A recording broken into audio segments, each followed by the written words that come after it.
الحمد لله نحمده ونستعينه ونستغفره ونؤمن به ونتوكل عليه ونعوذ بالله من شرور أنفسنا ومن سيئات أعمالنا من يهده الله فلا مضل له ومن يضلل فلا هادي له وأشهد أن لا إله إلا الله وأشهد أن محمدا عبده ورسوله أرسله بالحق بشيرا ونذيرا بين يدي الساعة من يطع الله ورسوله فقد رشد ومن يعصيهما فإنه لا يضر إلا نفسه ولن يضر الله شيئا أما بعد فإن خير الحديث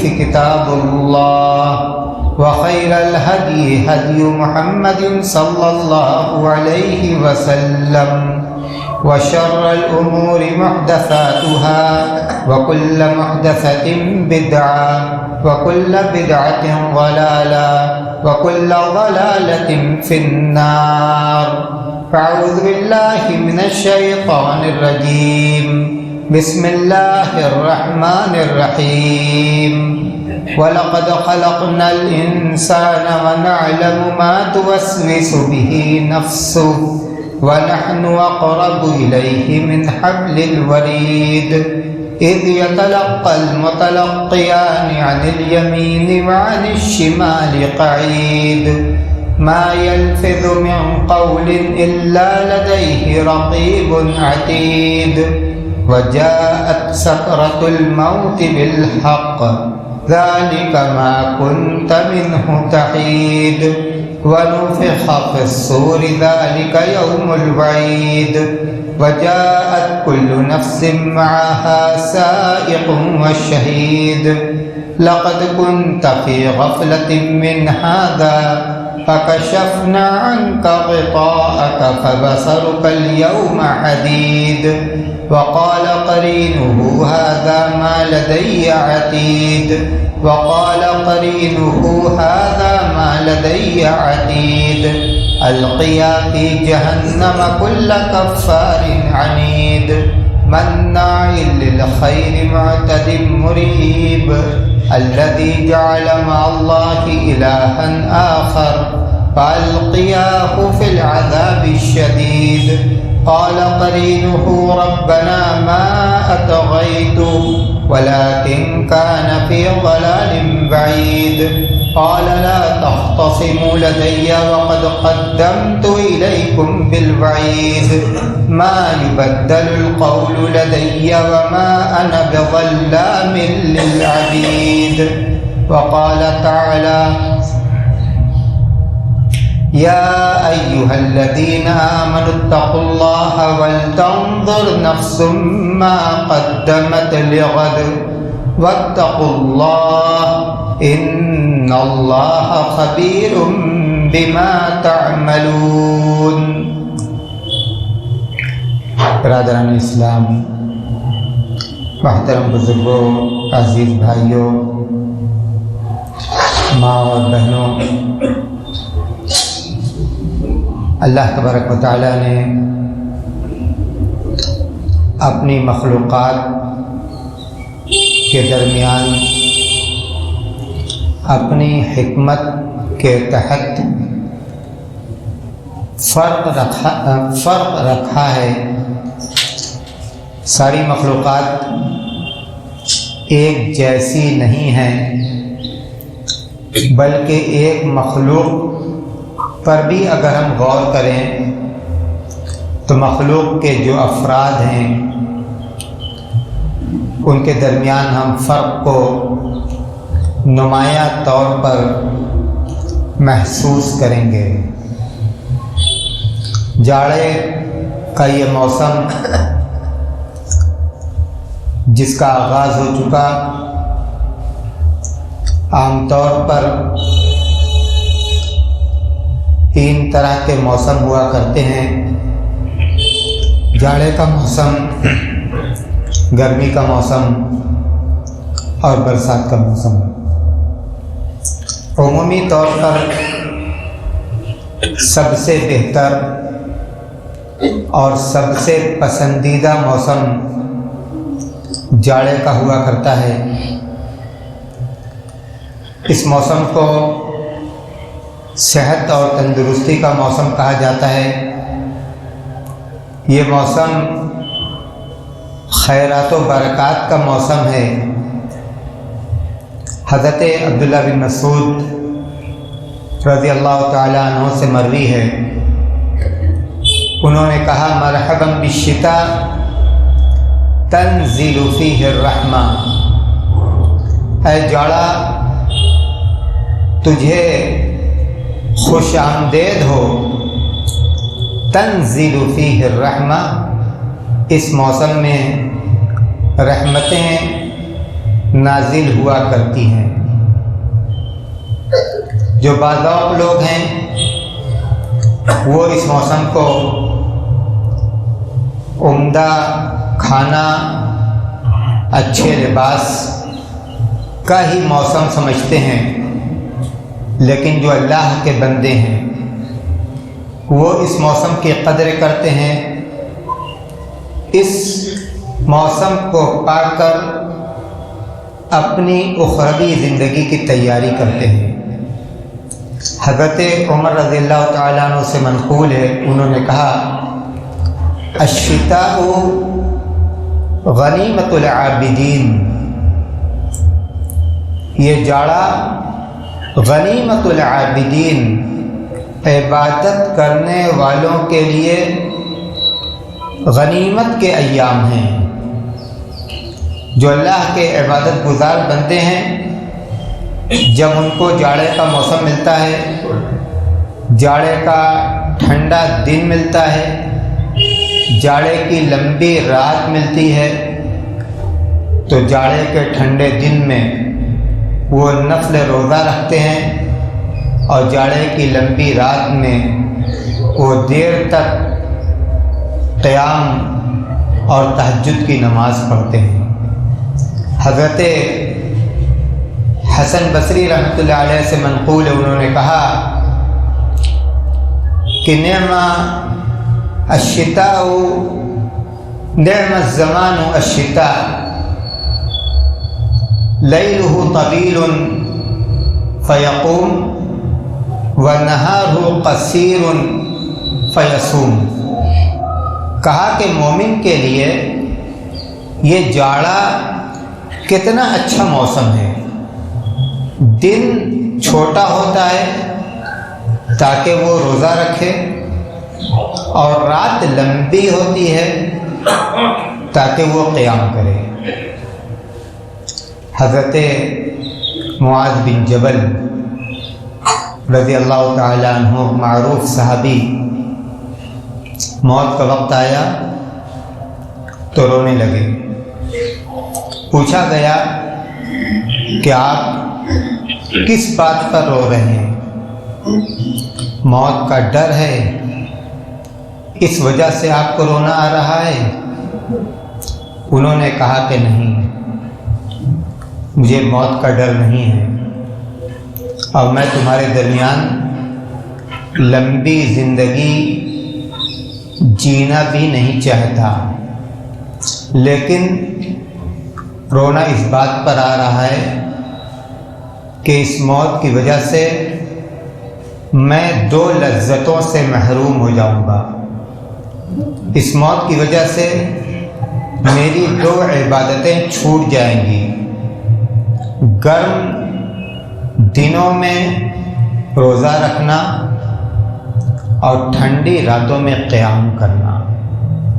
صرف حضرت معاذ بن جبل ہی نہیں، سلف میں سے کئی لوگوں سے اس طرح کا اثر منقول ہے۔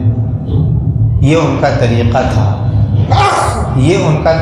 تھا، جب جاڑے کے موسم کو پاتے تھے تو اس موسم کی قدر کرتے تھے، اس موسم کے ذریعے سے اپنی اخروی زندگی کی تیاری کرتے تھے، آج ہم دیکھیں، اپنے شب و روز کا جائزہ لیں، اپنے معمولات کا محاسبہ کریں کہ کس طرح سے دنیا ہم پر حاوی ہو گئی۔ صبح و شام اٹھتے بیٹھتے آتے جاتے دنیا کی دھن ہمارے ذہن و دماغ پر سوار رہتی ہے۔ حالت تو یہاں تک پہنچی کہ اب اگر ہم اللہ کی توفیق سے نمازوں کو ادا کرنے کے لیے مسجدوں میں آتے ہیں تو دنیا مسجدوں میں بھی ہمارا پیچھا نہیں چھوڑتی۔ نمازوں میں رہتے ہیں، دنیا کے خیالات، کاروبار کے خیالات ہمارے ذہن و دماغ میں آتے ہیں۔ کس حد تک ہم نے دنیا کو اپنے اوپر مسلط کر لیا۔ یقین جانیے، دنیا کے اس تسلط کی وجہ سے ہم اپنے رب سے دور ہو رہے ہیں۔ دنیا کے اس تسلط کی وجہ سے ہم اپنی آخرت کو فراموش کر رہے ہیں۔ ہم غور کریں، ہم میں سے ہر شخص نے اپنے اقارب کو کھویا ہے۔ کسی کے والد اس دنیا سے گئے، کسی کی والدہ اس دنیا سے گئی، کسی کا بھائی اس دنیا سے گیا، کسی کی بہن اس دنیا سے گئی، کسی کی اولاد اس دنیا سے گئی، اور وہی ہمارا بھی اس دنیا میں آخری انجام ہے۔ وہی ہمارا بھی اس دنیا میں آخری انجام ہے۔ ہم جس مسجد میں ہیں قبرستان کے بغل میں ہے۔ کبھی توفیق ہو تو ہم اس نظر سے ان قبروں کی طرف دیکھیں کہ آج یہ قبر والے معلوم نہیں کس حال میں ہوں گے، اور جہاں یہ ہیں کل ہم بھی وہیں رہیں گے۔ یا ایھا الذین آمنوا اتقوا اللہ ولتنظر نفس ما قدمت لغد واتقوا اللہ ان اللہ خبیر بما تعملون۔ اے اہل ایمان، اللہ کا تقوی اختیار کرو۔ وَلْتَنظُرْ نَفْسٌ مَا قَدَّمَتْ لِغَدٍ، اور ہر شخص یہ دیکھے کہ وہ کل کے لیے کیا پیش کر رہا ہے۔ ہماری اس دنیا کے اندر ہمارے جو کارنامے ہیں یا ہمارے جو کرتوت اور کارستانیاں ہیں، یہی اس دنیا سے ہمارے ساتھ جانے والا توشہ ہے۔ یہی اس دنیا سے ہمارے ساتھ جانے والا توشہ ہے۔ وَلْتَنظُرْ نَفْسٌ مَا قَدَّمَتْ لِغَدٍ، ہر شخص دیکھے کہ وہ کل کے لیے کیا پیش کر رہا ہے۔ وَاتَّقُوا اللَّهَ، پھر کہا گیا کہ اللہ سے ڈرو۔ آیت کے شروع میں بھی اللہ سے ڈرنے کا حکم اور درمیان میں بھی اللہ سے ڈرنے کا حکم۔ اشارہ اس بات کی طرف ہے کہ اس دنیا کے رنج سے، اس دنیا کے غم سے نجات دینے والی چیز کل آخرت میں صرف اور صرف تقوی رہے گا۔ وَتَزَوَّدُوا فَإِنَّ خَيْرَ الزَّادِ التَّقْوَىٰ، دنیا سے جانے کی تیاری کرو، زاد راہ سامان سفر تیار کرو، اور جان لو کہ سب سے بہترین سامان اللہ کا تقوی ہے۔ حضرت علی بن ابی طالب سے منقول ہے، وہ کہتے ہیں الا ان الدنیا ارتحلت مدبرہ وان الآخرہ ارتحلت مقبلہ ولکل واحد منہما بنون فکونوا من ابناء الآخرہ ولا تکونوا من ابناء الدنیا فإن اليوم عمل ولا حساب وغدا حساب ولا عمل۔ دنیا تم سے بچھڑ رہی ہے اور آخرت تمہارے قریب آ رہی ہے، اور ہر ایک کی اولاد ہے، ہر ایک کے چاہنے والے ہیں، ہر ایک کے بندے ہیں، تو تم آخرت کے بندہ بن کر رہو، دنیا کے بندہ بن کر مت رہو، دنیا کے بندہ بن کر مت رہو۔ جو دنیا کا بندہ بنا، جس نے دنیا کو اپنے اوپر مسلط کر لیا، اس کے بارے میں اللہ کے رسول صلی اللہ علیہ وسلم فرماتے ہیں، تعیس عبد الدینار و تعیس عبد الدرہم و تعیس عبد الخمیسہ و تعیس عبد الخمیلہ، دینار و درہم کے بندے ہلاک ہوں، دینار و درہم کے بندے ہلاک ہوں۔ مَا الْفَقْرُ أَخْشَى عَلَيْكُمْ وَلَكِنْ أَخْشَى عَلَيْكُمُ الدُّنْيَا أَن تُبْسَطَ عَلَيْكُمْ أو أَن تُبْسَطَ لَكُمْ۔ اللہ کے رسول صلی اللہ علیہ وسلم نے فرمایا، اپنی امت کو مخاطب کر کے کہ تمہارے بارے میں مجھ کو محتاجگی کا ڈر نہیں ہے۔ ڈر اس بات کا ہے، ڈر اس بات کا ہے کہ دنیا تم پر کشادہ کر دی جائے گی، اور جس طرح سے دوسری قومیں اس دنیا میں تھیں اور ہیں، دنیا کے معاملات میں تم ان کا مقابلہ کرو گے، اور جس طرح دنیا میں پڑھ کر وہ ہلاک ہوئے، اسی طرح تم بھی ہلاک ہو جاؤ گے۔ جس نے اپنے اوپر دنیا کو حاوی کیا، جس نے اپنے اوپر دنیا کو حاوی کیا، یقیناً وہ ہلاکت کے راستے پر چلا۔ بل تؤثرون الحیات الدنیا والآخرۃ خیر وابقیٰ، والآخرۃ خیر وابقیٰ۔ تم دنیا کی زندگی کو ترجیح دیتے ہو، آخرت تمہارے لیے زیادہ بہتر اور پائیدار زندگی ہے۔ تو سلف جاڑے کے موسم کو عبادت کا موسم بناتے تھے، دنوں میں روزہ رکھتے تھے۔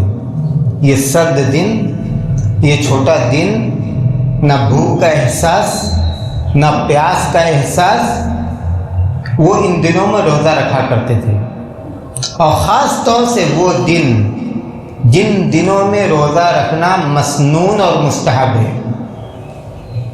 صوم داؤدی، ایک دن روزہ رکھنا، ایک دن ناغہ کرنا، ہر ہفتہ سوموار اور جمعرات کو روزہ، اللہ کے رسول صلی اللہ علیہ وسلم کی سنت۔ چاند کی 13، 14 اور 15 تاریخ ایام بیض کے روزے، اللہ کے رسول صلی اللہ علیہ وسلم کی سنت۔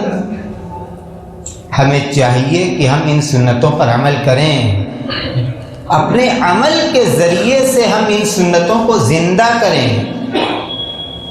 اور آج صحت اور تندرستی کے اعتبار سے ہمارے ساتھ جو بہت سے مسائل جڑے ہوئے ہیں، اطباء کہتے ہیں کہ روزہ ان بیماریوں کا ایک بہترین علاج ہے، ان بیماریوں کا ایک بہترین علاج ہے۔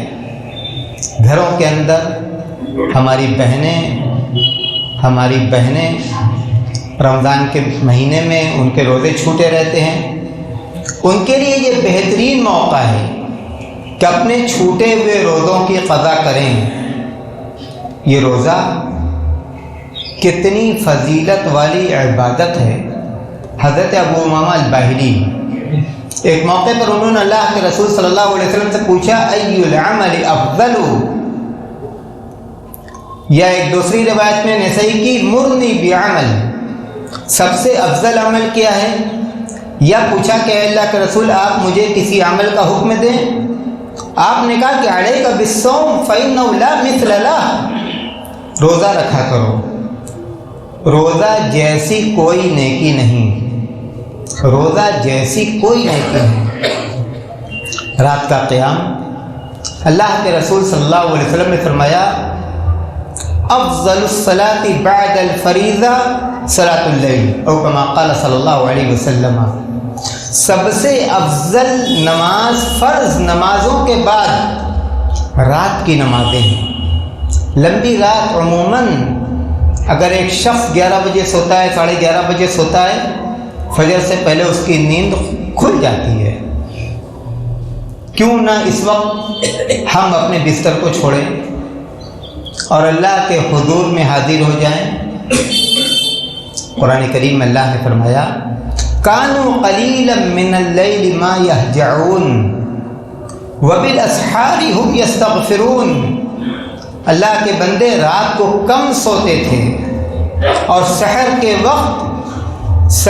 وقت استغفار کیا کرتے تھے.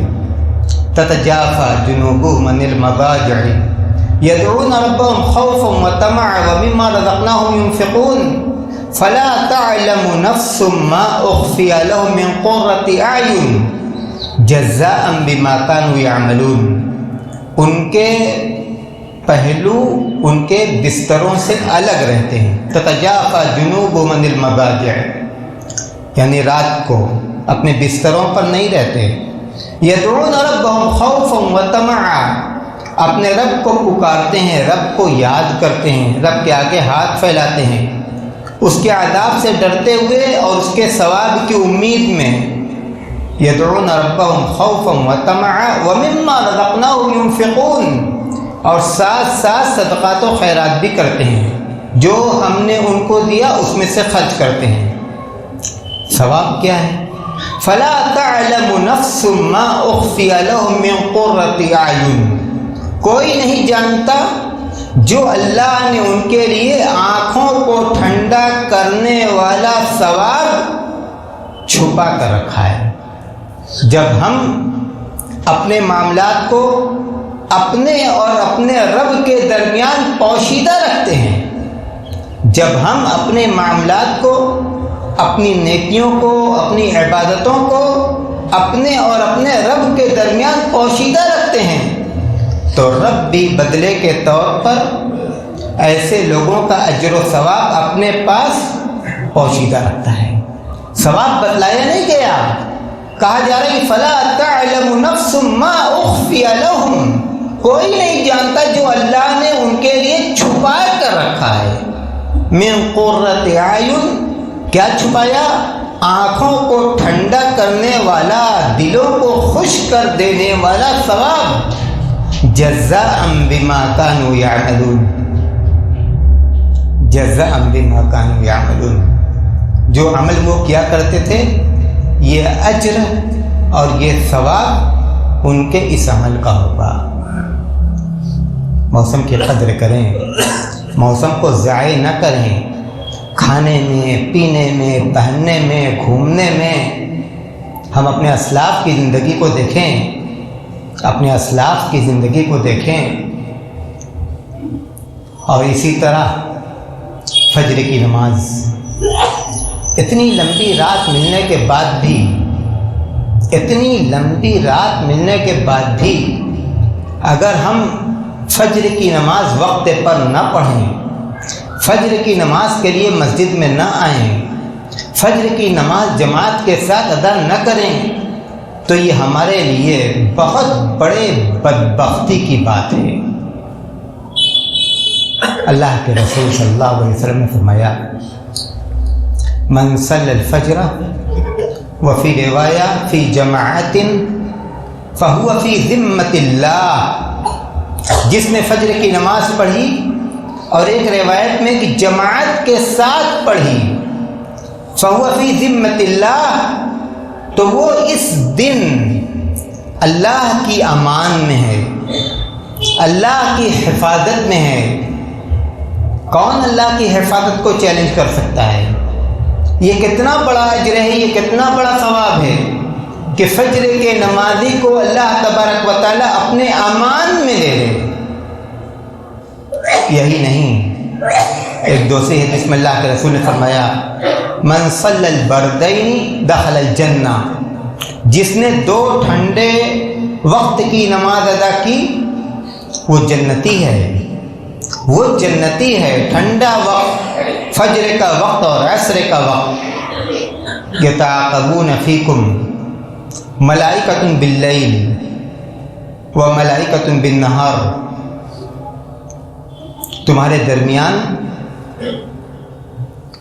رات کے فرشتے اور دن کے فرشتے اپنی اپنی باری پر آتے ہیں.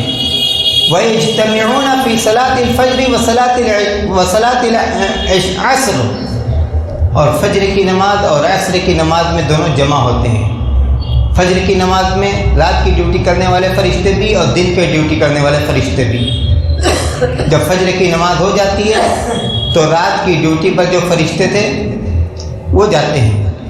اللہ پوچھتا ہے میرے بندوں کو کس حال میں چھوڑا، میرے بندوں کو کس حال میں چھوڑا. فرشتے جواب دیتے ہیں کہ ہم جب ان کے پاس گئے تب بھی وہ نماز پڑھ رہے تھے، جب ہم ان کے پاس سے رخصت ہوئے تب بھی وہ نماز پڑھ رہے تھے. بشر المشائین فی الظلم بالنور التام یوم القیامہ. بشر المشائین فی الظلم بالنور التام یوم القیامہ. تاریکیوں میں چل کر مسجدوں میں آنے والوں کو، تاریکیوں میں چل کر مسجدوں میں آنے والوں کو قیامت کے دن مکمل روشنی کی بشارت دے دیجیے. کتنی بڑی بشارت ہے، کتنا بڑا اجر ہے، کتنا بڑا ثواب ہے. اللہ تبارک و تعالی ہماری اصلاح فرما دے. نیکیاں کمانے کے جو مواقع ہمیں ملتے ہیں ہمیں توفیق دے کہ ہم ان مواقع کی قدر کریں، ان مواقع سے فائدہ اٹھائیں، ان مواقع سے فائدہ اٹھا کر اپنی اخروی زندگی کو بنائیں. جب تک زندہ رکھ، اسلام پر چلنے والا بنا کر زندہ رکھ. جب موت ہے تو ایمان پر آئے. وآخر دعوانا ان الحمد للہ رب العالمین.